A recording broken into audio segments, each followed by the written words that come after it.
ازيكم عاملين ايه؟ يا رب تكونوا بخير. تعالوا بقى النهارده هنعمل مع بعض الرز بلبن في البيت بطريقه حلوه قوي وطعمه بجد يجنن. لازم تجربوا الطريقه دي، احلى بكتير من بتاع المحلات واللي بنشتريه من بره.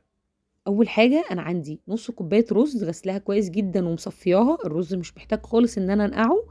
عندي بنفس الكوبايه اللي عيرت بيها الرز كوبايتين ميه. هبدا انزل بالميه وهسيبه لحد ما يتشرب خالص الميه ويبدا الرز يستوي معايا. عندي بقى كوبايه لبن، لبن بارد خالص، عليه 3 معالق نشا وعليه باكت كريم جانتيه. هبدأ اقلبهم كويس جدا لحد ما يبدأ الكريم جانتيه والنشا تبدأ تدوب خالص في اللبن. انا بقى كنت غالية لبن، سايبه اللبن لحد ما يبرد خالص يطلع القشطه بتاعته، والقشطه دي بتفرق جدا جدا جدا في طعم الرز بلبن.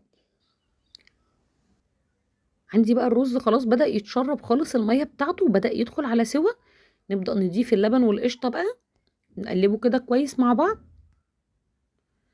انا محضره تقريبا 5 معالق كبار سكر. السكر يا جماعه في الرز بلبن حسب الرغبه، في ناس بتحب اقل من كده وفي ناس بتحب ازيد من كده. انا بالنسبه لي المناسب 5 معالق كبار. هبدا اضيفهم واضيف كوبايه اللبن بتاعتي معاها الكريم جانتيه والنشا، نبدا نقلب كويس. عندي بقى رشه فانيليا بتدي ريحه حلوه قوي للرز بلبن وطعم حلو قوي.